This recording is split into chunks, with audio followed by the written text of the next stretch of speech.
Hi guys, welcome back to my channel. তো সেদিনকে ছিল সপ্তমী, আর সপ্তমীর দিন সন্ধ্যাবেলায় ঘুরতে বেরিয়ে পড়েছি। সপ্তমীর দিন সকালবেলা বেরোনো হয় না, শুধুমাত্র অষ্টমীর দিনই সকালে আর রাত্রে দুবেলা বেরোয়। তো যাই হোক, আমার ভিডিওটা আপলোড করতে অনেক বেশি লেট হয়ে গেছে, কারণ আমি অনেক বেশি প্রবলেমের মধ্যে দিয়ে যাচ্ছিলাম। তো সেই কারণে ভিডিও এডিট করা হচ্ছিল না। তোমরা একটু মানিয়ে গুছিয়ে নিও। যাই হোক, আর দেখতেই পাচ্ছ প্যান্ডেলটা কত সুন্দর। এত সুন্দর প্যান্ডেল দেখে তো আমি ভিডিও করেই যাচ্ছিলাম। আর আমার বর বলছিল, তুমি কি খালি এক জায়গাতেই ছবি আর ভিডিও করে যাবা, নাকি অন্য কোথাও একটু ঠাকুর দেখতে যাবা? তো অনেকবার বলার পর তারপর আমি বেরিয়েছিলাম। আমি তো ছবি তুলেই যাচ্ছিলাম আর ভিডিও করে যাচ্ছিলাম, বেরোতেই ইচ্ছা করছিল না, এতটা সুন্দর লাগছিল ভেতরটা। আর আমাদের এখানে তো একটুখানি যেতে না যেতেই পুজোর প্যান্ডেল, মানে কাছাকাছি পুজো হয় আর কি, বেশিটা ডিস্টেন্সে থাকে না। তো সে কারণে কেউ যদি আর কি হেঁটে হেঁটে ঠাকুর দেখে না, কেউই বোর হবে না, যেহেতু মানে কাছাকাছি আর কি পুজোগুলো হয়। আর এবছর তো পুজোর প্যান্ডেলগুলো অনেক বেশি সুন্দর হয়েছে। আর এখানে করেছিল কেদারনাথের থিম, অনেক বেশি সুন্দর লাগছিল। পুরো মানে সামনে থেকে মনে হচ্ছিল যেন মন্দিরের সামনে দাঁড়িয়ে আছি, এতটা সুন্দর লাগছিল দেখতে। মানে পুরো ভিতরে ঢুকে আমি আর কি, এমন হয়ে গেছে প্যান্ডেলটা দেখতে দেখতে আমি গিয়ে না, মানে শিব ঠাকুর খুঁজে যাচ্ছি যে ঠাকুর কোথায়, দুর্গা ঠাকুর। আর পাশে দেখছিলাম একটা শিব, মানে শিবলিঙ্গ আর কি করেছে। খুব ভালো লাগছিল, শোলা দিয়ে আর কি বানিয়েছিল। তো সেখানে গিয়ে একটু ছবি টবি তুলে এসেছিলাম। খুব ভালো লাগছিল এই প্যান্ডেলটা। আমার সব থেকে, মানে যেখানে যেরকমই প্যান্ডেল করুক না কেন, আমার সব থেকে তো এই কেদারনাথের মন্দিরটাই বেশি ভালো লেগেছে। আর এখানে অনেকক্ষণ থেকে ছবি টবি তুলে তারপর যেখানে গেছিলাম, ওখানে তো আবার প্রত্যেক বছরই আর কি পুজোতে মেলা হয়। তো সেখানে গেছিলাম। আর এই বছর আমরা যেদিনকে গেছিলাম, মানে সপ্তমীর দিন গেছিলাম ঠাকুর দেখতে, ওই দিনকে তো আবার অনেক নাচের প্রোগ্রাম হচ্ছিল, গান হচ্ছিল।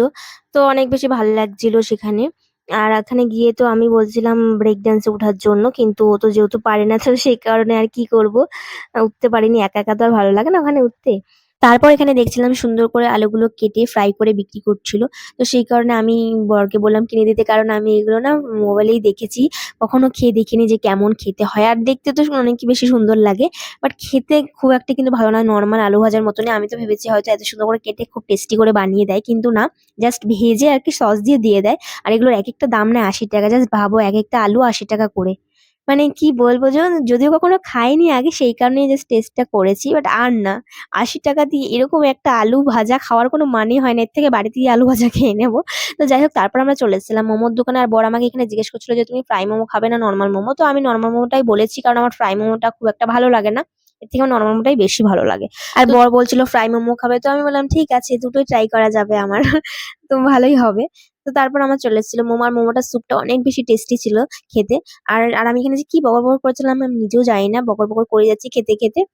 তো তারপর বর আমার থেকে নিয়ে একটু স্যুপটা ট্রাই করছিল, আর আমি ওর থেকে একটুখানি ফ্রাই মোমোটা ট্রাই করেছি। তো আমরা এরকমই করে থাকি আর কি, কোথাও গেলে আলাদা আলাদা খাবার যদি আমরা অর্ডার করি, তো আমরা দুজনেই আর কি দুজনের খাবারটা একটু ট্রাই করে নিই আর কি, এরকমটা করে থাকি সবসময়ই।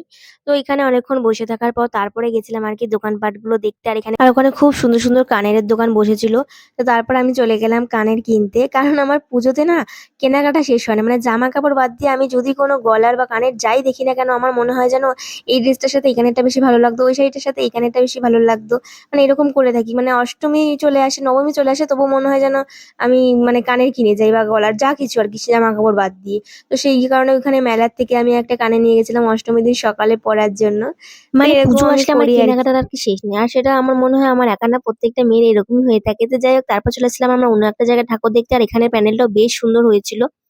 আর আমাদের এখানে না আগে সপ্তমী দিন কেউ ঠাকুর দেখতে বেরোতো না, সবাই অষ্টমী দিন থেকে ঠাকুর দেখতে বেরোতো। আর রিসেন্ট ১-২ বছর ধরে দেখতে পাচ্ছি যে সপ্তমীর দিন ঠাকুর দেখতে বেরোয়, যে কারণে দেখতেই পাচ্ছ যে সপ্তমীর দিনও এত বেশি ভিড়। তো প্রত্যেকটা প্যান্ডেলে প্যান্ডেলের ভিড় ছিল। আমার সেটা ভীষণই ভালো লাগছিল দেখতে, কারণ পুজোর ৫টা দিন কেন ঘুরবে না বলো তো? সারাটা বছর এই পুজোর মানে এই পুজোটার জন্য অপেক্ষা করে থাকি আমরা। বাঙালির সব থেকে শ্রেষ্ঠ পুজো দুর্গাপুজো।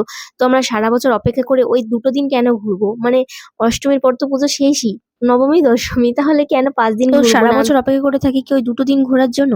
তো সেই কারণে আমার মনে হয় প্রত্যেকেরই ৫টা দিনই ঘোরা উচিত। পুজোর ৫টা দিনই আনন্দ মজা করে খাওয়া দাওয়া করে কাটানো উচিত।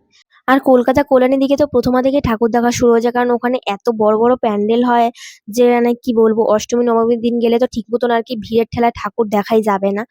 আর এখন তো এত বড় বড় প্যান্ডেল হয় জন্য মানে ১ মাস আগে থেকেই পুজো শুরু হয়ে যায় আর কি, প্যান্ডেল দেখা, ওখানে লোকজনের ভিড়। তো যাই হোক, তারপর আমরা চলে এসেছিলাম রেস্টুরেন্টে রেস্টুরেন্ট থেকে বিরিয়ানি খেয়ে তারপর চলে গেছিলাম বাড়িতে। তো যাই হোক, এই ভিডিওটা এই পর্যন্ত ভালো লাগলে অবশ্যই লাইক কমেন্ট করে দিও, আর বন্ধুদের সাথে শেয়ার করে দিও। দেখা হচ্ছে অন্য কোনো ভিডিওতে। আমার চ্যানেলটা যদি এখনো সাবস্ক্রাইব না করে থাকো, প্লিজ চ্যানেলটা তাড়াতাড়ি সাবস্ক্রাইব করে দিও।